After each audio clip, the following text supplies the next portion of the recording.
Hello, everybody. Welcome in to the Basketball Bulletin. My name's Trevor Lane. Happy to have you all here. Wanted to, obviously, we got games starting up tonight in a little bit, and want to jump on here for a bit and talk some trades, talk what's going on around the NBA, what's happening on the trade market, that sort of stuff.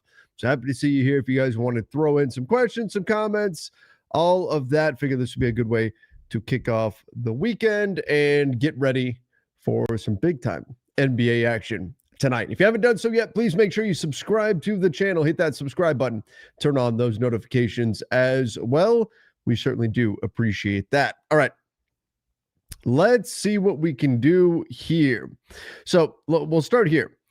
What would the Nets want in a trade for Michael Porter Jr. if you're the Warriors and you're trying to acquire him? So if you're the Warriors, you're trying to acquire him, the biggest challenge there is the rumor that's out right now that the Nets don't really like Jonathan Kuminga. So that's the problem, because that's going to be your starting point for most Warriors trades. It's going to be Jonathan Kuminga. So then what you have to do if you are Golden State is you're going to have to reroute Kuminga somewhere else to send the Nets the things that they do want in exchange for Michael Porter Jr. I do think that's a really nice target for Golden State to go after. I think he makes a lot of sense. He makes a lot of sense a lot of places, frankly, with his shooting ability. He can rebound the basketball, give you something on the wing. But if the Warriors were to turn Jonathan Kuminga effectively into Michael Porter Jr., that would be, I think, a nice step forward for them. Salary-wise, you got to send out more salary to begin with. So now you're starting to attach other things in there. But Jonathan Kuminga would have to be your basis of this deal, unless you decide you want to move on from Jimmy Butler, you want to move on from Draymond Green, which to this point, first, I don't think Brooklyn would be interested in either player, but the Warriors have also basically said they're not going to trade those guys, which not a surprise that they wouldn't want to trade either one of those players. So now what you're looking at doing is taking Kuminga, routing him to a third team, whatever assets you get, sending those to the Brooklyn Nets, and then you're adding in, does Brooklyn have interest in Moses Moody? Do they have interest in Buddy Hield? What about Brandon Pajemski? Are you willing to go that far to part with one of those players? Because once you start stacking up these salaries, you're going to probably have to include some pieces that you don't necessarily want to. So you're probably looking at something like, it could be all three of Kuminga, Moody, Hield, and then you go from there. Because when we look at Porter Jr., one of the reasons why the Denver Nuggets moved on from him, not that he's not a talented player, he certainly played better, I think, than most expected, but at $38 million, that's a decent amount of salary that you got to stack up in order to match that deal. So if Kuminga's coming in for you, just under 25 or so, if you are Golden State, you got to send out, he's only 22 and a half. So Kuminga plus Moody plus another piece just in order to get there. It could be Kuminga, Moody, Melton, something like that, maybe gets you in the ballpark. Now, if we look at Golden State right now, they are clear of the first apron. They're hard capped at the second apron. Or no, they're over the first apron. They are hard capped at the second apron and close to it. So they don't really have much money or much room to take back more salary in a trade either. So that would make it even more important that in any deal they send out more money than they're taking back. So it's tough to get there salary wise. In a Jonathan Kuminga trade, it's much easier for the Warriors to get there for a player that's making 20-ish million rather than targeting somebody who makes 38. Not impossible though, and we've certainly seen teams be very creative in the ways that they've been getting deals done around the league. All right. How do I think this year's trade deadline is going to be? I'm not sure. Honestly, I'm not sure. Right now, I don't like the way the market is shaping up right now. Not a big fan of what's happening and what is happening right now. This could very well change, and this isn't abnormal what's happening, but essentially what we've got going on right now is there are teams that are sellers. The Brooklyn Nets will be a seller. The Wizards will be a seller. The Pacers kind of, sort of a seller, but not entirely, because they want to have a real team, when Tyrese Halliburton comes back next year. The Hornets probably be a seller with certain pieces, but like the Bucks will be a buyer. They don't want to move Giannis. The Clippers are playing better, so they're not going to sell. The Jazz probably should be a seller, but they can probably find a way to tank without selling. The Mavericks, they want to make a run. They've lost their last 4. Maybe that pushes them more into sell mode, specifically with Anthony Davis.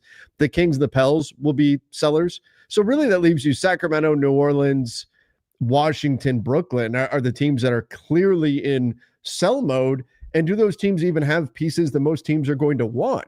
Like Sacramento, I'm sure would love to move Zach LaVine. I'm sure they'd love to move DeMar DeRozan, maybe even Domantas Sabonis. But are those players that teams are going to pay the price to go get, especially in this cap environment? So that's part of the issue, is that some of the teams that you would hope from a buyer's perspective would be sellers right now are not there yet. They're not there to the point where they are actually ready to sell on the market. And then some of the buyers, if you're the Thunder, if you're the Spurs, you're looking at things going, we don't need to buy. We got a good young team. We're going to get better organically. We don't want to accidentally mess this up and be a buyer too early and mess up our cap situation. The Houston Rockets feel the same way. So in terms of the buyers, it's the Lakers, it's the Wolves, the Warriors, maybe the Suns. Those are your teams that are your clear buyers right now. The Magic, maybe, but they've got a tight cap situation. The Raptors, the Sixers, the Celtics are going to wait for Jason Tatum to come back. They could actually be a seller, but only to a degree. They've been much better than what we've expected so far. The Knicks could be a buyer, but they're not going to want to move any of their core pieces. Same thing with the Pistons. The Heat will be buyers, but so at the top of each conference, you've got buyers who feel like they don't have to buy. And at the bottom of each conference, you've got sellers who don't feel like they have to sell. And I think that's creating some of the stagnation right now in the market. Now, here we are, as we said, January 2nd, welcome 2026. We've got a month till the trade deadline on February 5th. There's a lot of time for that to change. And a lot of times what happens is you get teams that will, go away for the holidays, right? They're busy doing all that stuff. And it's when they get back right around now when they start to settle in and really get serious about the trade front again. Now, the last few years, we've seen December trades happen. That doesn't necessarily mean that's what's going to happen here. But obviously it didn't happen, but doesn't necessarily mean we've got trades happening anytime soon. But there are seasons where the trade activity doesn't really pick up till mid-January, towards the end of January. And in this case of like, who's the most likely player to be traded? Well, it's Jonathan Kuminga. Right. I mean, we know the Warriors have been wanting to move. They signed him to the contract they did specifically to move him. So we know that that's at least one chip that's probably going to be moved, but they can't do it until January 15th. If you're interested in Herb Jones, the Pelicans will tell everybody they're not moving him. Maybe they don't, but he's not trade eligible till January 14th. So some of the names that are out there on the market that would be targets aren't even available to be traded just yet. All right, let me see what else we got here. What are your thoughts on the Mark Williams comments on the trade that didn't happen? I mean, kind of what I expected. Like, did he take it personally that the trade got rescinded? Yes. I think he was excited about becoming a Los Angeles Laker. It didn't happen, and that was disappointing to him. And I don't know. I mean, I don't fault the guy for being upset that, he goes to LA and then just they turn around and tell him, nope, never mind. He said it was a knee issue was the reason for it, but he had been healthy. I think the Lakers were looking more long-term, and perhaps there was something they saw long-term that scared them off with him. But the trade got rescinded and undone, and I don't blame. I mean, that's an awkward situation to be in, to go back to a club that clearly didn't want you, that despite all the stuff they put out there publicly, the Hornets did. They did everything they could to try to save face.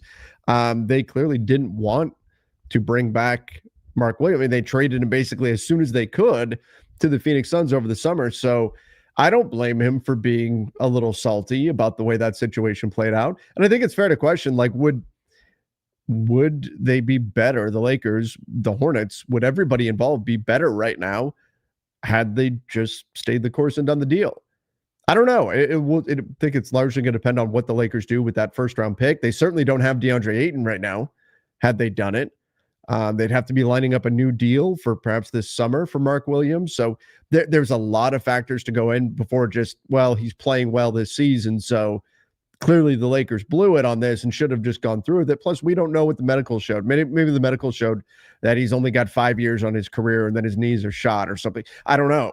We don't know what was in those medical reports, but it was a awkward situation, a somewhat unique, rare, I should say, situation to see a trade like that get rescinded. But that would have been the Lakers effectively going all in had they given up that pick plus Connect. And obviously Connect hasn't done much this year. I think Dalton Connect was actually damaged by that too. Not a lot of people jump to, well, mentally he never recovered. And I don't know if I can go there, but he'd be in a better situation if he was in Charlotte, where the pressure's not on to win right now.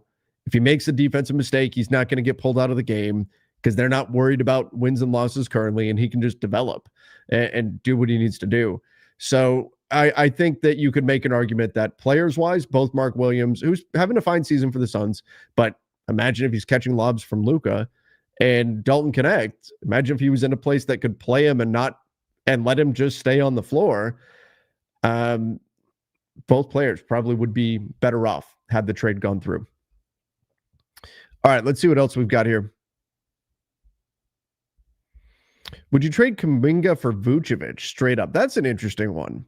Kuminga for Vuce. So Vuce is now an expiring contract. And if I am the Warriors, I would do it, but only if I've exhausted all other options. Because Vuce is a Band-Aid. They need help in the middle.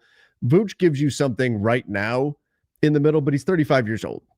And so you're not going to get much. So if you're going to move Jonathan Kuminga, ideally you'd like to flip him into another guy that can be a long-term fit. Now, they're not like Jonathan Kuminga is not going to be a Warrior next season, almost certainly. He reportedly signed the deal with a team option on it, but the expectation is that team option would not be picked up. I would assume Kuminga's camp would not be happy if that deal got picked up, unless, of course, he continues to play poorly and those offers just aren't out there for him. He's supposed to play tonight. He's been getting DNPs, but apparently he's going to play tonight because the Warriors are sitting everybody for this game against the Thunder tonight.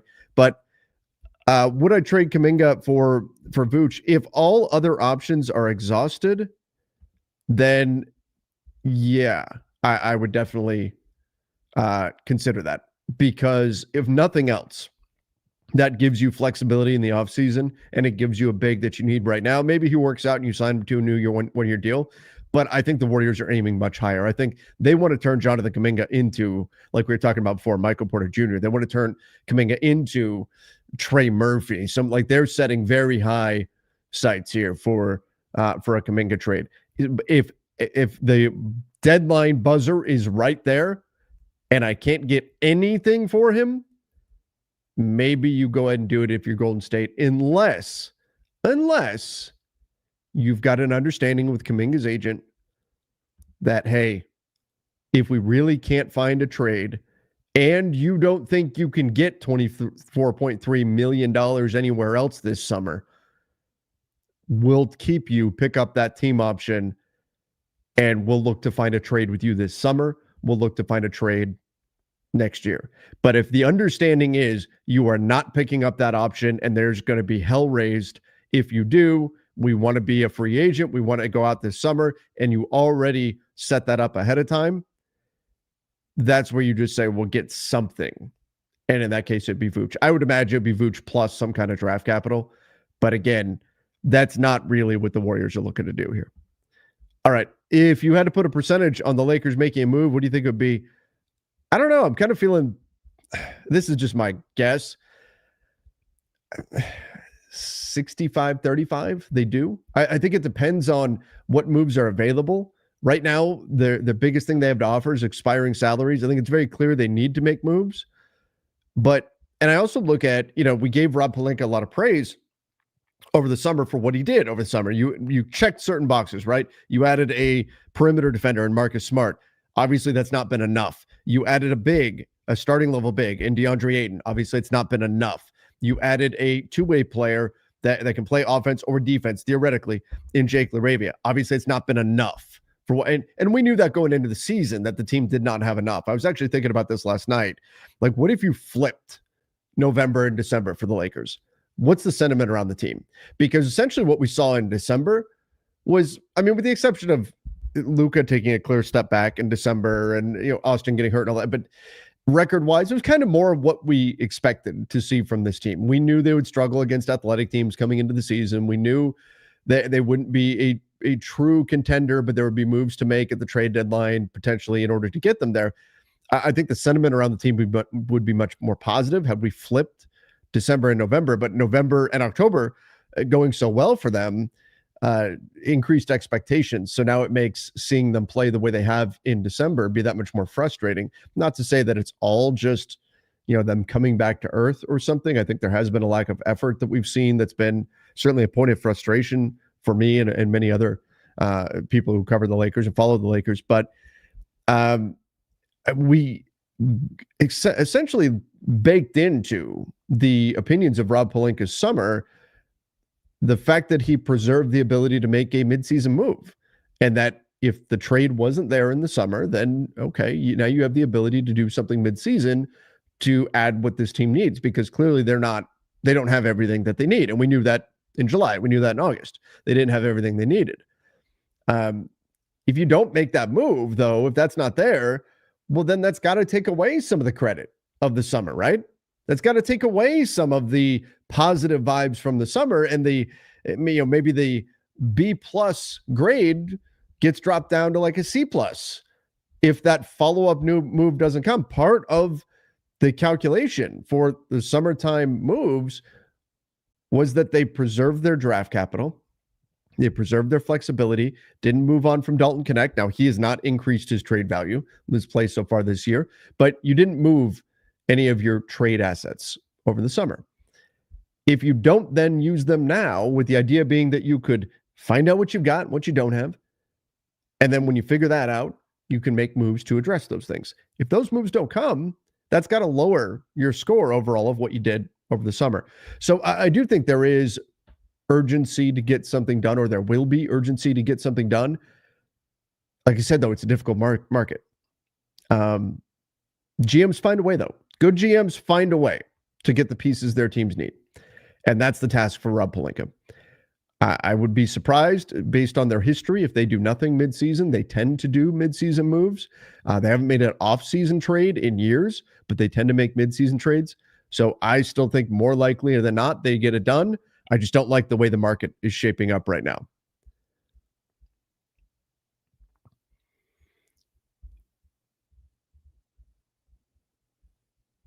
Would you, now that the Clippers are on a 6-game win streak, do you see them making a trade to help Kawhi and Harden? Yes and no. Yes, within the parameters. Just like, could I see the Lakers, even though they're struggling, should they be a buyer on the market? Yes, they should absolutely be a buyer. No, we have the gap year conversation. I don't think it's a gap year really for them.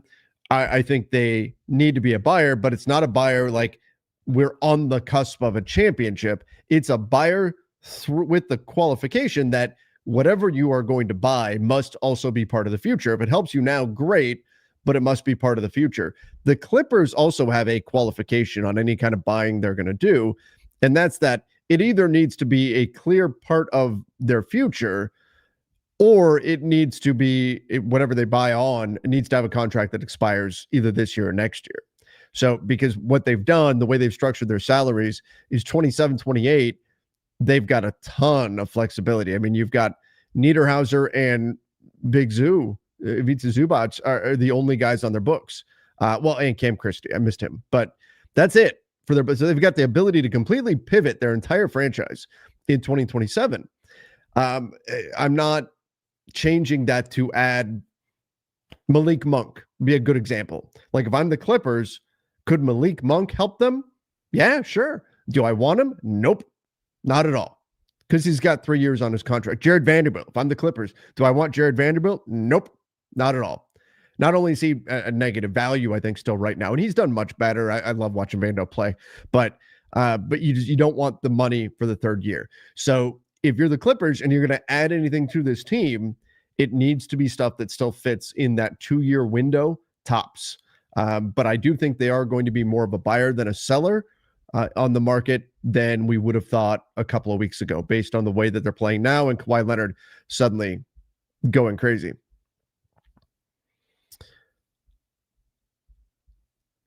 Do the Nuggets make a trade now with all the injuries? They might. They have to be careful with what they do with their cap situation. I think more likely the Nuggets just say, hey, we just need to hang in there And if we do that, if we just hang in there, do what we need to do, we're going to be just fine come playoff time. We're okay. As long as we get Jokic back, we get all of our guys back and healthy, we're not going to worry about if we're the 6 seed, if we're the 2 seed or whatever. Get us to the playoffs healthy. And that's all we need. And then we're going to be just fine. I think that's the way you need to look at things if you're the Denver Nuggets. They made, I thought, a good move moving off of Michael Porter Jr. and getting Cam Johnson. Of course, he's hurt right now. Valanciunas is hurt right now. Jokic is hurt right now. Aaron Gordon should be back soon, but he's hurt right now. Christian Brown is hurt right now, and they just spent on him. And that's where things get tricky for Denver. As you look, they are over the first apron for next year. They're just barely under the second apron. So if they're a buyer on the market, they have to be careful with long-term salaries. If they could flip a contract, like if they could move on from Zeke Naji, which is maybe a little more difficult now with both of their bigs out, like Deron Holmes is going to get minutes now for sure. And he's a really enticing young player, lost his rookie season due to an injury. But interesting young player, Zeke Naji. If you could move him, sure. Maybe they do something there. But otherwise, I don't think they're going to make a panic trade now in January. I think they're just going to say, look, it is what it is. It's unfortunate. We're going to pick up some wins here and there. We're going to do what we can. Aaron Gordon's going to be back soon. Christian Brown's going to be back soon. Keep our heads above water. Jokic comes back. Let's call it post-All-Star break. Somewhere around the All-Star break, Jokic comes back, and then we're off and running again. That's what I'm doing. I'm not overreacting if I'm the Denver Nuggets. If they were on the cusp of falling out of the play-in or something, maybe that changes, but I'm not making an overreaction trade if I'm Denver. The Lakers are somehow going to get Giannis. That would be wonderful.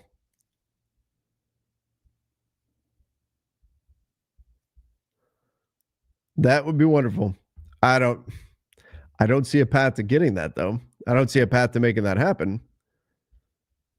But sure, that'd be great. Rob Pelinka, Mickey Mouse GM we got. So it's actually funny. I posted last night to Instagram. I'm at Trevor Lane NBA. Everybody was doing those year reflections on 2025 and posting pictures from around the year. And so I did that.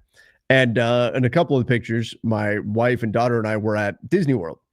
And I got a number of comments with people saying, did you see Rob Pelinka there? Everybody believes he's just hanging out at Disneyland right now, not getting anything done. We'll see. He made the most shocking trade in NBA history. I thought he negotiated the hell out of it at the trade deadline. I think it's also fair to criticize like the vision of this team overall. What's it really been? So far, I don't think it's been the correct one. Certainly when we look at the pieces that have been added to this team, is this team really built to play with Luka yet? No, there's a long way to go to get there. And Luka's 27. Like, he's ready to go. He's not been great in the month of December. Not as good as the lofty expectations that are on Luka, and rightfully so. He's an amazing player. But nonetheless, this is a team that should be looking to go win right now. You've got a superstar in his prime. That's why I don't buy like the gap year stuff for them. I think they're going to be active and see what they can do. Their assets are limited, and that's a result of the sins of the past. The mistakes that they've made has created that situation. Do you think the Lakers can beat good teams? They just haven't because of careless and turnover-prone basketball. Yeah, that's part of it. I do think we've yet to see the Lakers play a 48-minute game. They've played 40 minutes, maybe, tops, maybe 42. I don't know, something like that, where they haven't mentally switched off, right? I mean, think about it. They're playing Memphis tonight. The last time they played Memphis, it was so obvious. So obvious. They got to the second quarter and they just went, nah, we don't need to try that much. And they just coasted, and they got their butts kicked in the second quarter. And then they tried again in the third, and then they won the game. They're not good enough to do that. They're not good enough to flip the switch on and off the way that they do. And that's concerning. They've yet to play a full 48-minute basketball game where they've been actually locked in the entire time. And what we're seeing happen now, because Luka has not been a super duper star over the last month since returning from Slovenia, And LeBron is still getting his legs under him. They're still kind of figuring all of that out. Austin Reeves is not available. They've had a number of injuries hit. Now, those minutes where they switch off, where the switch gets flipped off, it's costing them games, and they're losing by double digits. So is it just they can beat good teams if they just play harder? I mean, I think there's a degree that they could be better, but they're also losing by double digits in these games. And it's very clear that they're struggling in the ways that we thought they would struggle, maybe to a higher degree than we thought they would struggle with the uber athletic teams. Athletic teams with perimeter defense have really been a problem for the Lakers, because those are the things the Lakers don't have, is athleticism and perimeter defense. So I don't want to go so far as to say, oh man, they'd have 5 more wins if they had just been locked in and focused the entire time. I think they could have looked a lot better. I think some of those are not double-digit losses, but it's not that they're just handing away games. It's that they really struggle, and you can see it out there physically. The last game against the Pistons, there were a couple of times where the Pistons defense got back in transition, and I went, physically, the Lakers cannot do that. What they just did, the way they recovered. They're not fast enough. Not fast. And people look at the Lakers and go, oh, it's an old team. Not really. Not really. LeBron is old. LeBron, the oldest player in the NBA. And that matters. But the rest of the teams in their, well, except for Marcus Smart and Maxey, the rest of the teams in their mid-20s. You know, Austin, Luka, Rui, Ayton. These guys are all 26, 27. It's not like they've got this ancient team out there where everybody's old and, oh God, can Trevor Ariza please come back? Wayne Ellington, here's the ball, shoot a bunch of threes for us. No, this is not an old team. It's a not athletic team.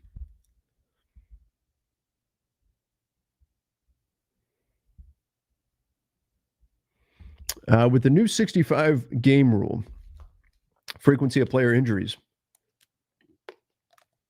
do you think it's time to change the rules and schedule for player safety? Calf injuries feel preordained for everyone at this point. Here's the problem. Because if we're up to me, yeah. Let's change it to, let's make it a 70-game season. 68, whatever, right? Let's do that. I think, what is it? In order to be, for the records, to have, I think you have to have played in 68 games, I believe. Maybe it's 63. I don't know. I got to look. Whatever the number is, in order to actually be recognized as like the leading scorer in the NBA or the leading rebounder, you have to have played X amount of games. I do think 65 is a little overly aggressive, because it's one, you step on a guy's foot, you turn your ankle bad enough, and that's it. You're no longer eligible for awards. You're out a month, you're done. You can have 14, 15 games in a month. That's it. You have to go be perfect the entire rest of the season. Right? When you're playing an 82 game season, that's all it takes. So I do think it's a little bit much. I think, do you switch? Do you make it 62 games? Do you make it 60 games? The idea, I think, is a sound one, but I do think it's too many that in terms of qualifying for that 65 game rule. Now, the bigger question is, should they change the schedule itself? Should they have less games played? For up to me, 70 games? Sure. Yeah, because my least favorite thing is back-to-backs on the road. I'm not a great traveler when it comes to having to sleep on a plane. I struggle with that. So like red-eye flights, those are difficult. I can't imagine, if you're wired like I am, if you were to play an NBA game and put forth the energy to do that, and then have to go get on a plane, fly all night, land at 4 or 5 in the morning, get up, go to a hotel, try to sleep a little bit, and go play another NBA game that tips off less than 24 hours than your previous one did. How are you supposed to go out there and compete at any kind of a decent level in that situation? I think back-to-back games, specifically back-to-back games on the road, are a problem. But it's not going away. You can do things to try to change it a little bit. But the alternatives, how do you do it? Well, if you want to cut down to 70 games, guess what? Everybody makes less money. Nobody's going to want to do that. Okay, well, what if we extend the schedule then? Instead of running from October to June. What if we start the last week of September and we end the league the first week of July? Well, no, guys aren't going to want to do that because that's going to cut into their summer. That's going to cut into their time with family. Nobody wants to do that either. So the solutions to the problem are not attractive ones to the point where it's a problem, but the cure is worse than the disease in this case. So they would rather just keep the status quo, keep it as is. Not to mention, if you do cut down the number of games, what does that mean for records and things of that nature? But that's a whole other bridge to cross. I do think the NBA product suffers with so many injuries. I do think they get a bad rap for load management, which is often team-driven rather than player-driven, and yet players get called out for it. I would like to see some type of change made. It's just difficult to really affect change in this area without tinkering with either the length of the schedule or the number of games on the schedule. And I don't think anybody involved wants to do either of those things.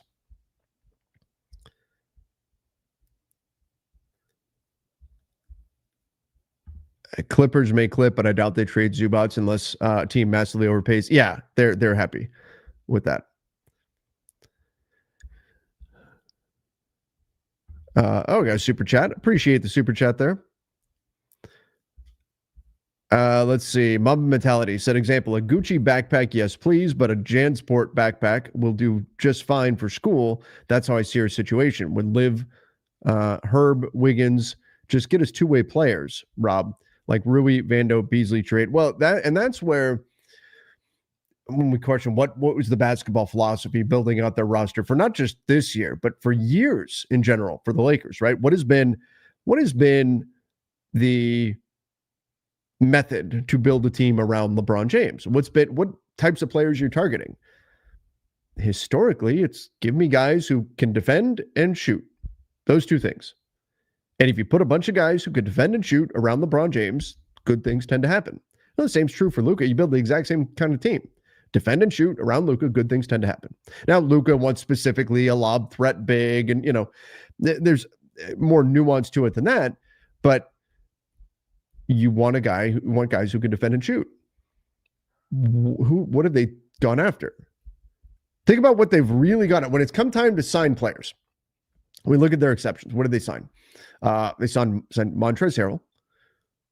That he can't shoot, right? Now he was coming up off of the winning Sixth Man of the Year, but nonetheless doesn't really fit. Can he defend? Okay, yeah, more of a pick and roll big. Not in the NBA anymore.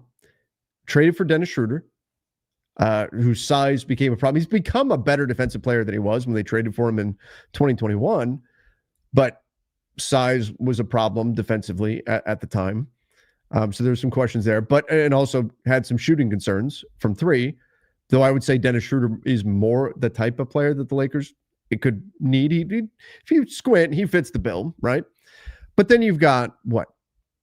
Kendrick Nunn, small guard, doesn't defend particularly well, wasn't available due to injuries, primarily. Lonnie Walker, not known for his defense, used an exception on him. Not in the NBA. Gabe Vincent, kind of a two-way guy, but more of just a jack of all trades, not particularly good on either side of the ball, just not awful on either side of the ball either. So, and a small guard. So size, length, athleticism, defense, shooting, those are the things you need to target. When you look at the signings they made, they haven't checked those boxes. They haven't been targeting that type of player. They've been focusing on offensive players. And it's not worked out. And you could talk about some of the minimum signings that they've made as well. You could talk about, of course, the Westbrook trade, everything else that they've done. But we've been saying for years, just get two-way players. For years. Get two-way players. And we're still saying the same thing. They're still looking for those guys. Even Rui, right? You traded for Rui. And value-wise, the Rui trade was fine. But Rui's not a two-way player. He gets lost off ball defensively. He's a good player, talent-wise, good player, but doesn't fit exactly what the Lakers need. In fact, you could argue the only guy that really fit was Dorian Finney-Smith. And he's not a Laker anymore. And he hasn't played most of the season, been injured and all of that. He's playing now.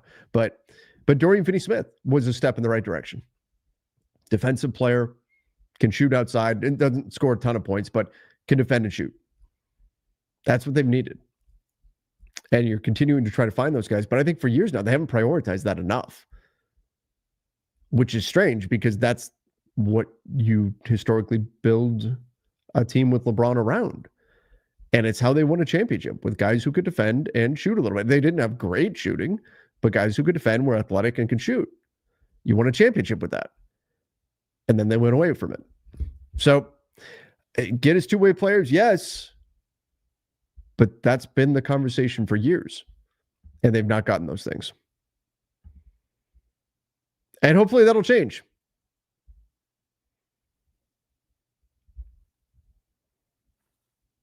Peak irony. Hyped, we got DFS and then didn't re-sign him. I mean, at least with DFS, you were able to flip that into Ayton and LaRavia.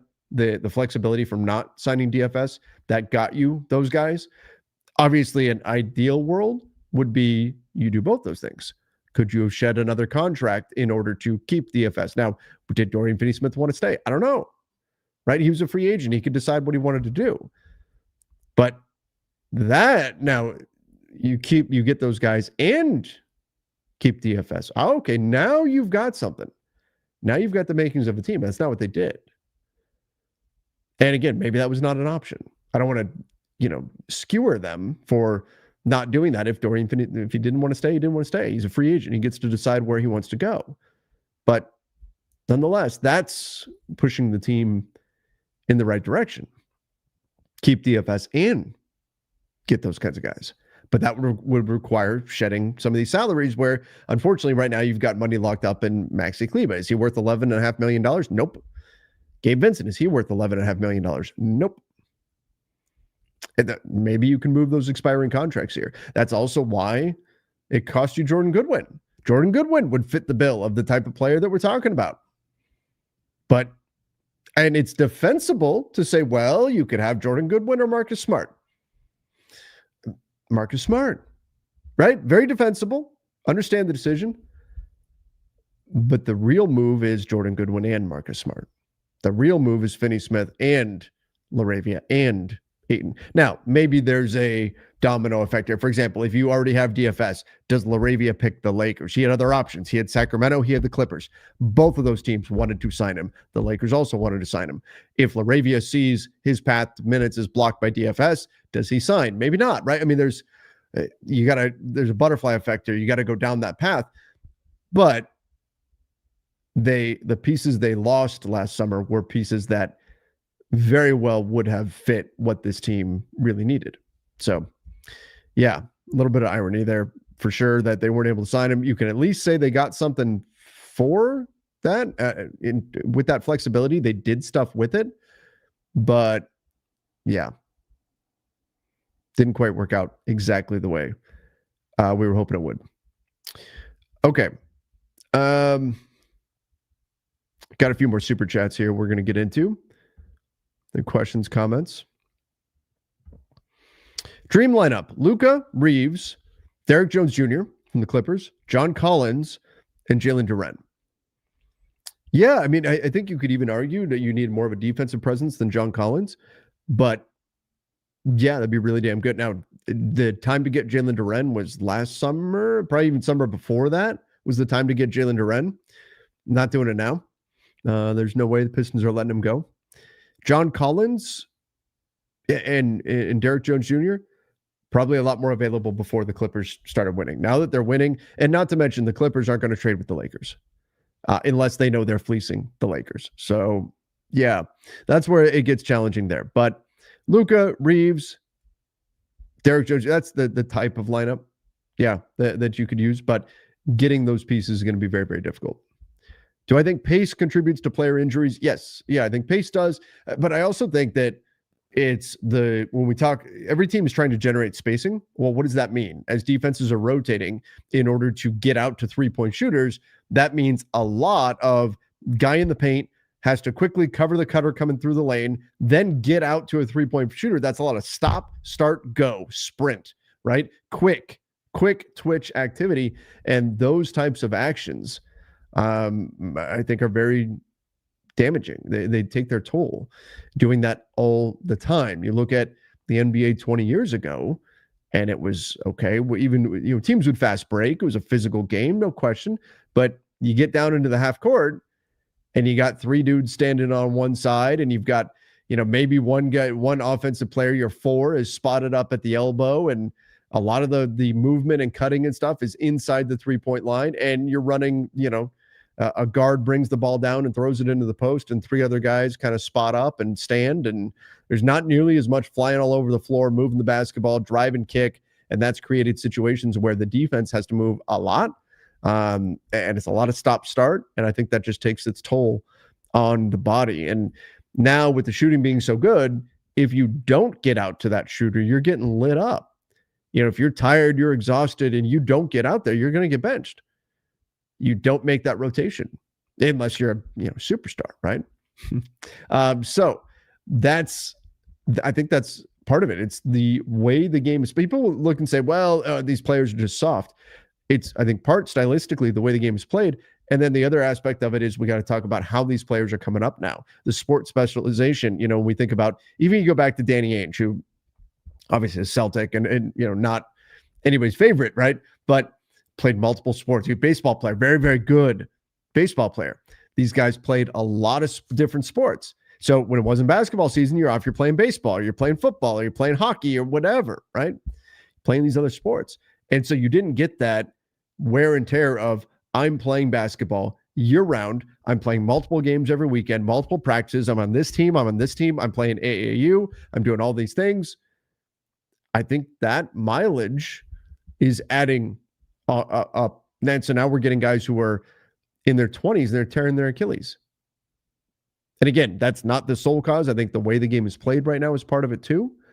It's part of the equation, and it's a much bigger conversation than we're even going to have just on this one show.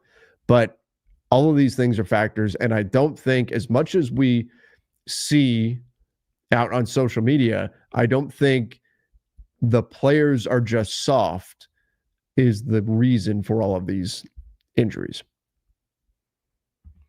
Do you think eliminating the 14-second shot clock reset or increase it to 18 to 20 would make a difference? No, I don't mind that, because we were seeing late in games there were, if you got an offensive rebound, that you could kill a game that way. And you want to keep, especially in a close game, you want to have as much action and activity as you can. So the 14-second reset, there are times where it feels a little bit short, the 14-second reset off of an offensive rebound, but or off of a foul. But I don't mind it. 18 to 20 seconds, it probably does make a difference. But how many of the quick twitch actions are solely because it got reset to 14 and now we really got to go? I think 14 is still enough to say, okay, we're going to go run a pick and roll action. Maybe you don't have enough time to run all of the off-ball stuff that you want, or have multiple counter punches should your initial action not work. But if anything, maybe increase it to 16, if that. But what you don't want is an offensive rebound to effectively end a basketball game. You want the team with the ball to have to put the ball back up and give the team trying to come back another chance to get to it. You want to keep the action moving there and not have the ball just stay on one end, because imagine how much clock the Houston Rockets could kill right now with the number of offensive rebounds they get.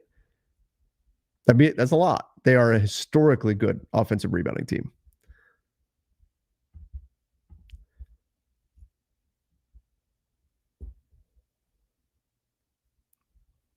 All right, let's see what else we've got here.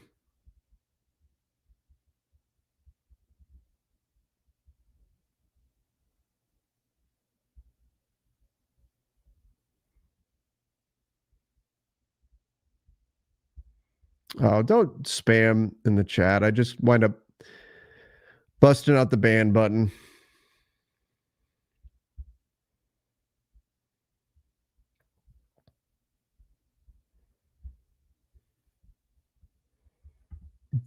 Average pace in the NBA right now is 100. In 2015, it was 95. In 2005, it was like 91. 1995 was around the same. Yeah, I mean, go watch a game. I was watching Lakers Celtics Christmas Day highlights from 2008. Last night, randomly came across my feed, and I was watching a little bit of that. I mean, even 2008, which to me at least doesn't feel like all that long ago, but is not that long ago. It almost looks like a different sport the way they're playing. I looked at it, I was like, I'm watching them and I was like aghast. I'm like, wait, you've got 4 offensive players are in the paint right now. Why is no one spotting up? Why is no one behind the 3-point line? All the defense was in the paint. It was like Derek Fisher and Kobe and Trevor Ariza and Pau Gasol out on the court, and Gasol is doing stuff in the post. Maybe it was Lamar Odom or somebody was out with them. And at one point, I think who was like maybe this is a different game I was watching, like Luke Walton or somebody was out there. But anyway, you had like one shooter out there, and that was it. Now it's like having one guy on the floor who can't shoot the 3 is like a challenge. Teams are like, ooh, can we get away with having one guy on the floor who can't shoot the 3? You know, my God, 2 guys who can't shoot the 3, forget it. Most teams won't even consider it. Some, will get away with it, but it was the way it was played back then. So yeah, pace is very different. Floor spacing is very different. And all of it ultimately, as nerdy as it is, and as I don't know what we want to go, like not manly or whatever, I don't know, but it's math. It's all math. When you look, why are teams playing this way? Why are teams doing this? Why are teams flying up and down the floor now? Why are teams shooting so many 3s? It's because what is the most efficient way to score points? That's it. If teams were great, if teams shot 75% on 15 footers, every offense will be designed to shoot 15 footers. It's just a math problem. What is going to get you the most amount of points? And now we're starting to see teams, the reason why the pace is picking up is teams are saying, well, you know what? We've figured out that the math, the way it works is if we increase the pace, if we increase our defensive pressure, we gamble for steals more, we force more turnovers, we may give up an extra bucket or 2, but turnovers generate points at X, at 1.3 points per possession, 1.4 points per possession on a turnover versus a half-court play. And if we gamble, we're getting scored on this amount. The math works out in our favor. So let's be ultra aggressive on the perimeter. Even if we pick up a few extra fouls, we're going to do that. The Pistons do it. The Thunder do it. The Suns do it. There's a number of teams doing it right now. The Pacers, when they're at their best, they do it. So we're going to gamble for those. Offensive rebounds. 10 years ago, it was, don't pursue offensive rebounds.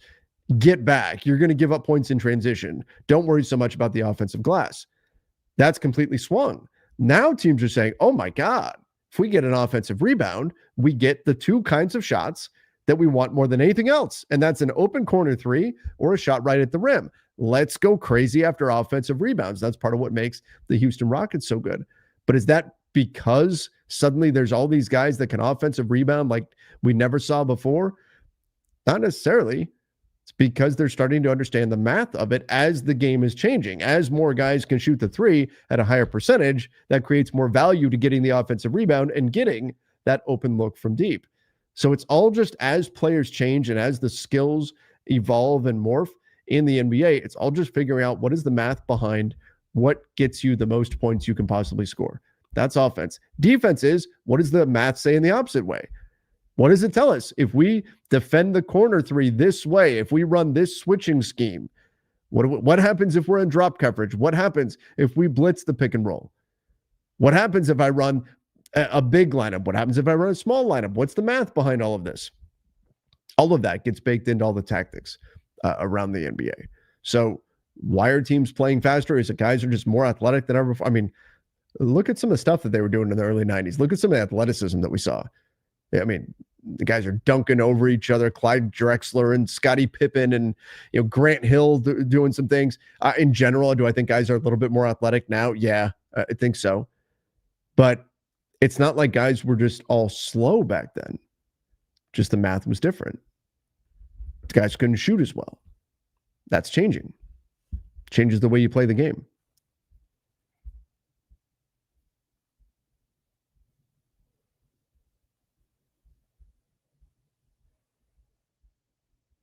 All right, let's see what else we've got.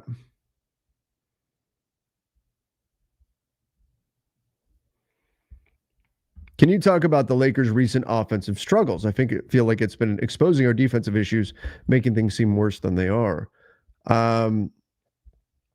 Yeah.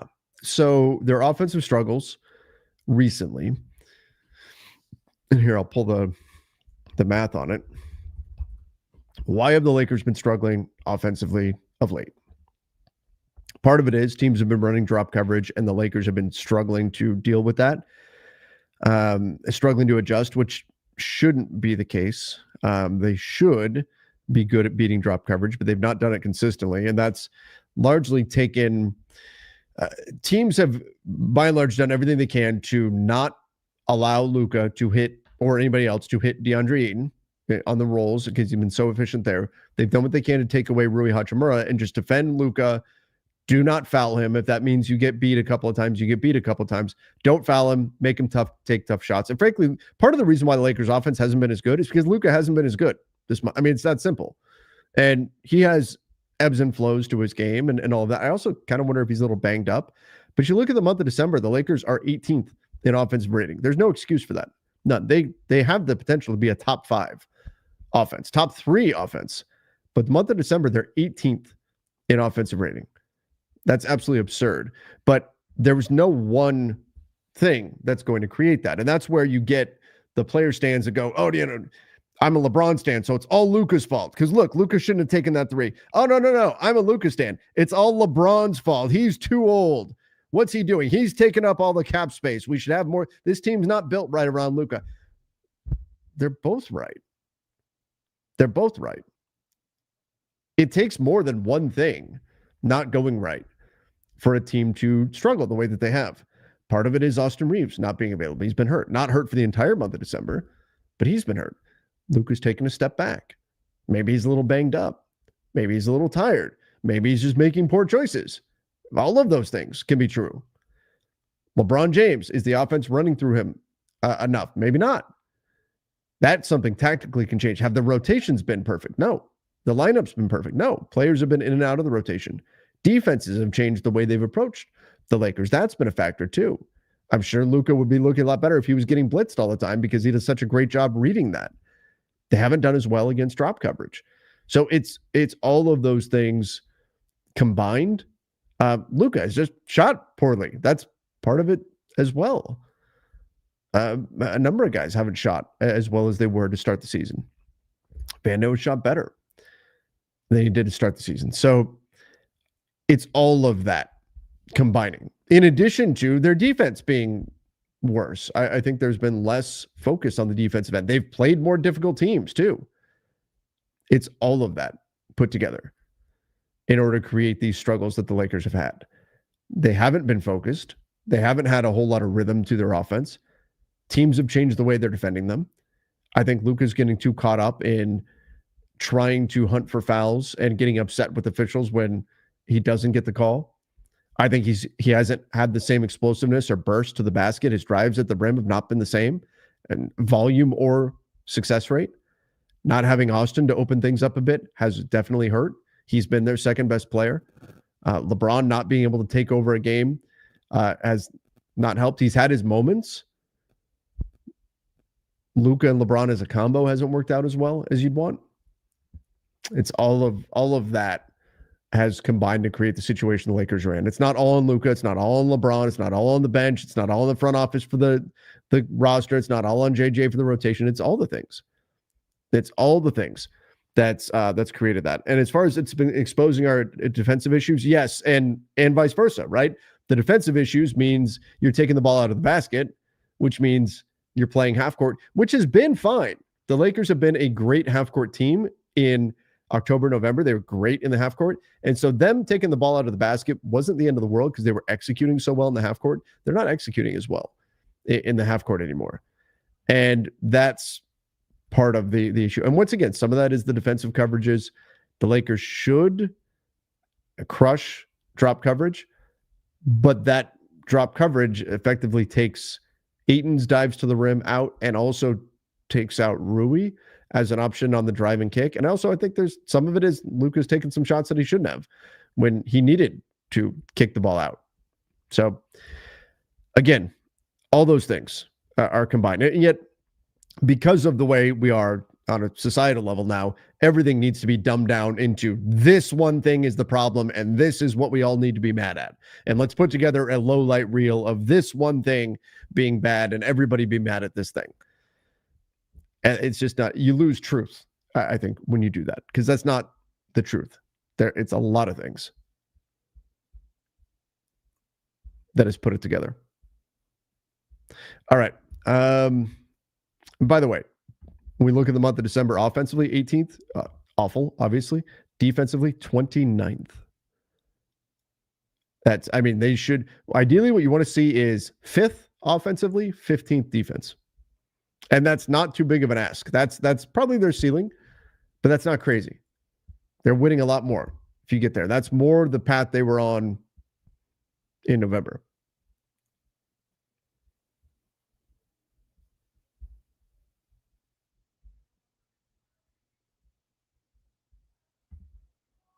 So, I hope they find their way and they're able to get going there. And some of it's going to need Luka to be Luka. I'll tell you what, though, guys. I do not want to speak this into existence. I'm worried about Luka.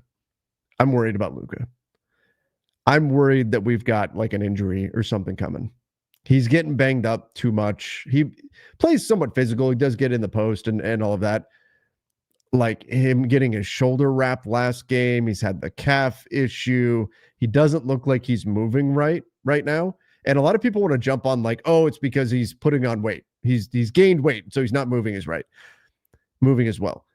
Yeah, I mean, what at most he's put on 5-10 pounds on a dude who's 250, 260, 6'6", 6'7", like that's not going to dramatically change the way he's moving, the way we've seen. Would it make a difference? Sure, it would make a difference, but not like this. Not like this. I'm worried he's a little banged up. And seeing the injuries start to pile up, again, the shoulder thing last game, that happens, and then you've got real big concern. He's grimacing like it's kind of what he does, but he's grimacing like every game. I'm a little worried about Luka right now. And when we go back to like the roster build, the lack of depth on the roster creates a situation where Luka and Austin's now out with an injury, have been logging big minutes, very heavy minutes. I mean, they were what, like second and third in the NBA for a while there in minutes played, behind just Tyrese Maxey, who was just going insane with minutes.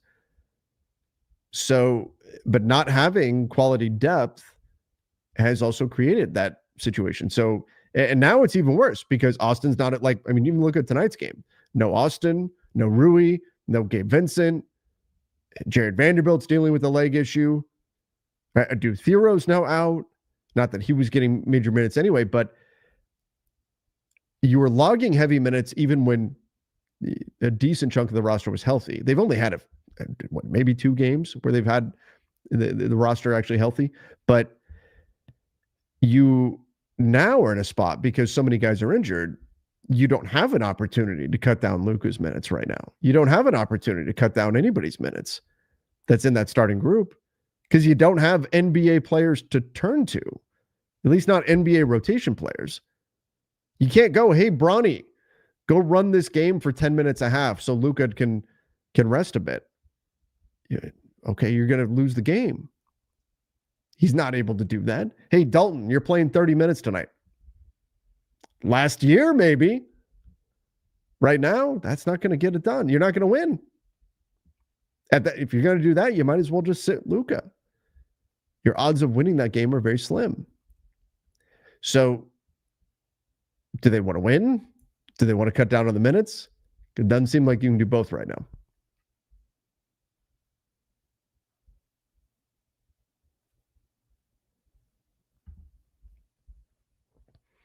What would Kobe really think of Luka's game? I don't know.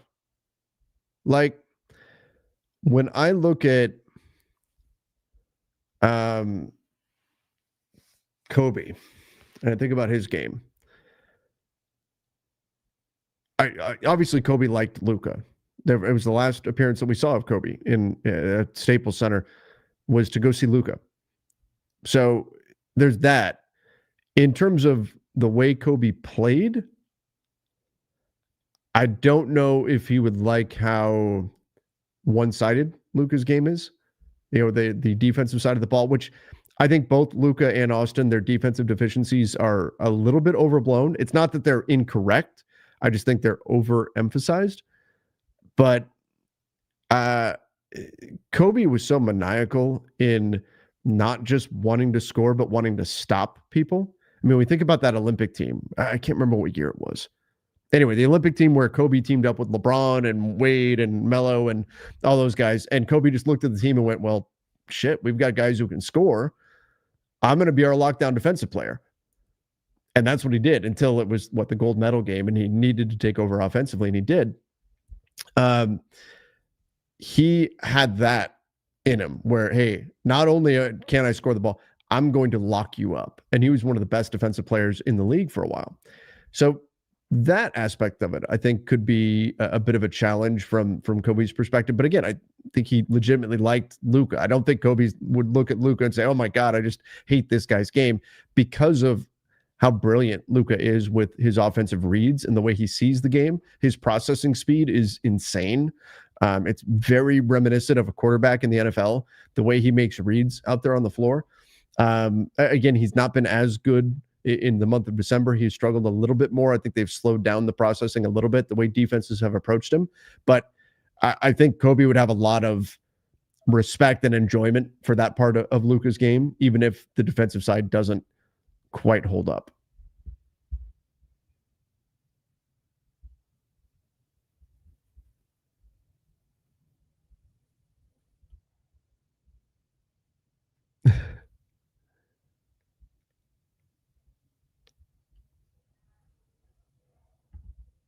Yeah, Dominic saying they recently had one game in a week and then 2 or 3 days of rest. Yeah, they had their lighter portion of the schedule already. That's the other concern. They had their lighter portion of the schedule. That already happened.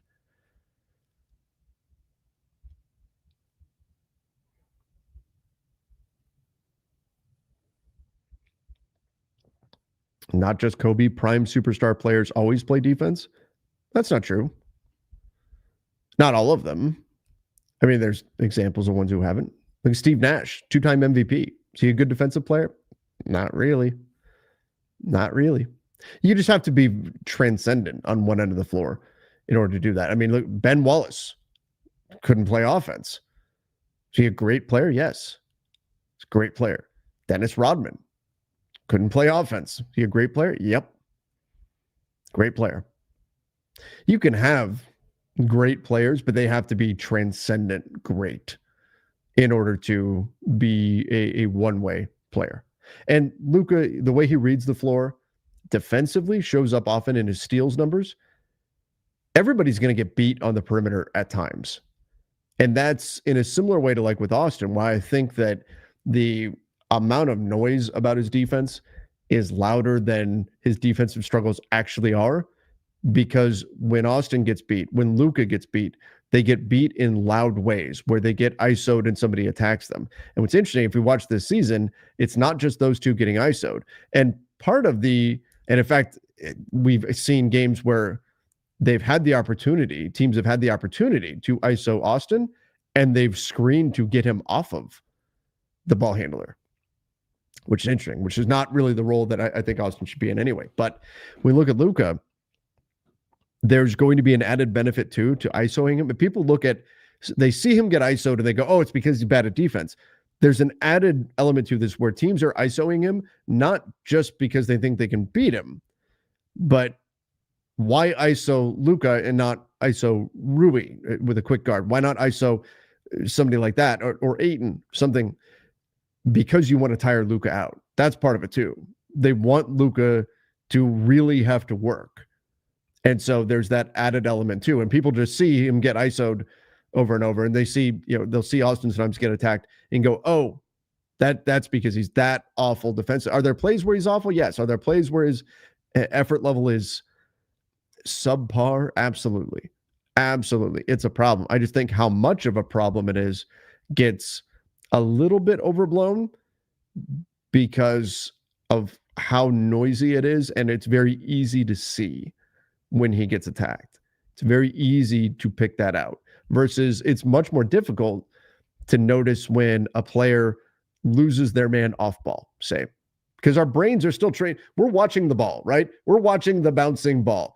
Even as we try not to, we're watching the bouncing ball. And oftentimes you can miss stuff that's happening off ball. And so it's much easier to miss a player losing their man off ball and a play breaking down because of that than you get switch hunted.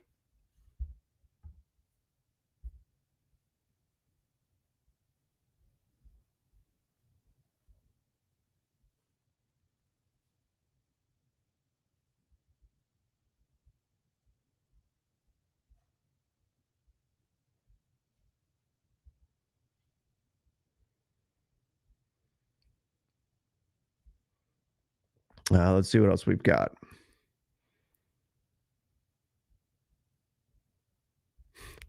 What's more cringe, Austin Reeves' defense on the court, or Trevor trying to convince us that Austin's defense isn't that bad? Don't hear what I'm not saying. I'm not saying he's a stellar defensive player. I'm saying we make more of it than needs to be. The net defensive numbers have been pretty good this season. I'm not saying he's a lockdown defensive. I'm not saying he's the type of defender the Lakers need out there. I'm saying people act as though, and it's not just Austin, it's Luka, right? People act as though they're just hemorrhaging points every single possession. And there have been some situations. There was a Pacers game last year where Luka didn't even try to stay with Halliburton, just walked right past him. Luka just went, "Oh, see you later." Right? There are plays where they're very bad. Right? There are plays where that happens. I'm saying we make it out to be all of the problem for the Lakers defensively. The Lakers defense is bad because of Luka. The Lakers defense is bad because of Austin. And it's more than just that. Right? That's the thing.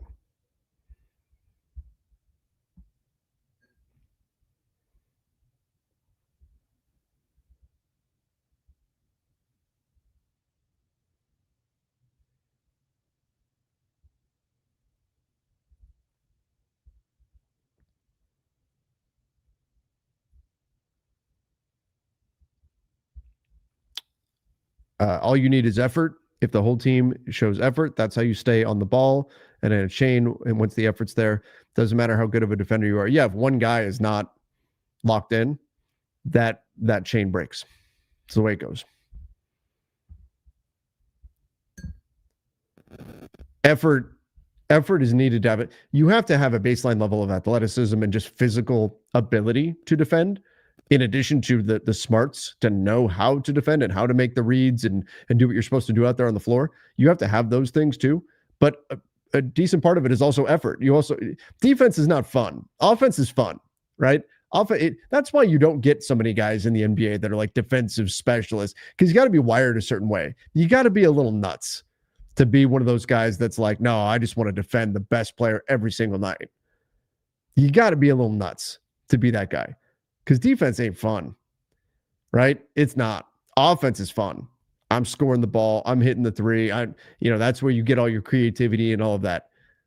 Unless you get a big steal or something like that, you're not going to get credit for fighting through 15 screens on a possession and getting all beat to hell and sticking with your man just enough that the ball doesn't get swung to him. Instead, the ball goes the other way and the shot comes from somewhere else. Your coaches might credit you for that, but nobody's buying your sneaker because of your screen navigation, right? So it takes a certain mentality, a level of effort, and a level of discipline to play defense night in, night out the way it needs to be.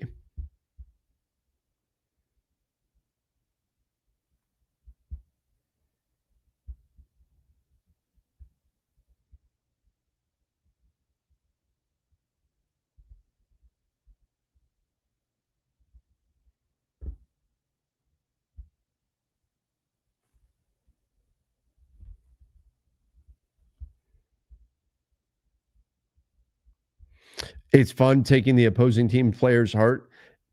Yeah, it is for certain. Like Kobe loved that, right? Loved silencing the opposing crowd. But was Kobe wired like most players? No. Most players play much better at home. Most players play with the energy of the home crowd. That's why I say you got to be a little bit nuts to be that guy. It's like, who wants to be the goalie in soccer? Right?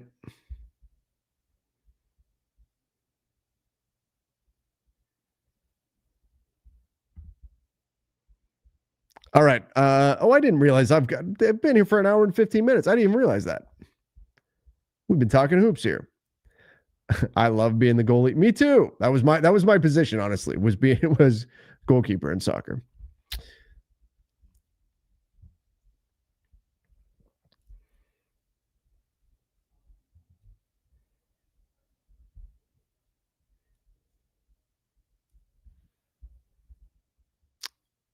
The playoffs, particularly in the West, is about matchups. OKC is a better team than the Spurs. The Spurs are a matchup nightmare for OKC. Yeah. As we're seeing Adam Silver's glorious era of parity, right, become more of a thing around the NBA, as we're getting deeper and deeper into his tenure, and the CBA kicks in more and more the effects of it. Matchups are going to matter even more because teams are very close in terms of their overall talent level. So yeah, matchups absolutely matter a ton in the NBA right now.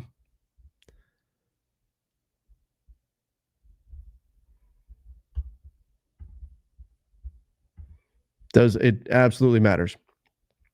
And that's part of the reason why when people say, well, for the Lakers, what you don't make a trade now or whatever. I think they need to keep an eye towards the future. Whatever they do now has to be something that can also help them in the future.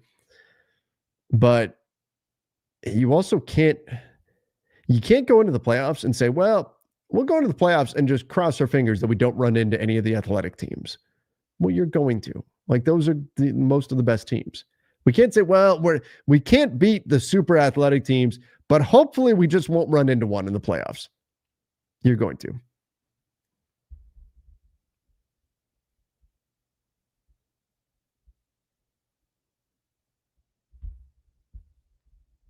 You are going to. All right. Let me give a quick shout out to our sponsor here, and that is Sleeper. They do an absolutely fantastic job. Sleeper does. And they're more than just a platform for season-long fantasy leagues. Millions of users enjoyed playing fantasy sports on Sleeper, but the app offers a lot more: live stats, real-time updates, and visualizations of all stats, newsfeed to get lightning-fast updates on your favorite players and teams, and a real-time chat to engage with other users about individual plays and performances during the NFL and NBA season. Download the #1 sports app today. Experience it for yourself. You can use the link in the description down below. And we always appreciate it when you guys support the companies that help support us and keep us going here. Actually, I got to tell you guys a funny story on. So I'm on a couple of different sleeper based fantasy football leagues, and I've never seen this happen before. I have a guy in my dynasty league, one of my dynasty leagues right now, that has the entire league in an uproar. Like, guys arguing all day because he is putting his team up for sale. His team won the championship, and now he's putting it up for sale and trying to sell his team. Well, he's selling the ability to switch teams with him. He's trying to sell the ability to switch teams with him. And saying, if you pay me, and he wants $250. If you pay me $250, I will switch teams with you, and then you don't have to spend the next few years building out a roster. You've got a team that just won the championship and is already set and ready to go. I've never seen that before. I've been playing fantasy sports for 20 plus years, 25 years. I've never seen anybody try to sell their team before, and the league is in an uproar over whether or not that should be allowed, and is this collusion? Oh my gosh. And so it's all playing out on the Sleeper app and going through the chat. It is absolutely insane. Absolutely insane. One of the craziest things I've ever seen. Trying to sell his team. All right. Oh, I just see a lot of people arguing in the chat right now.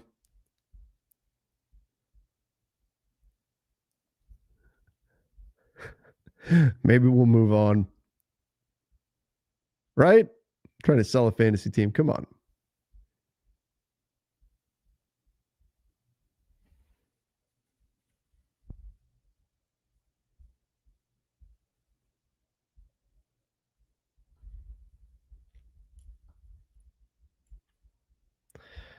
All right, everybody.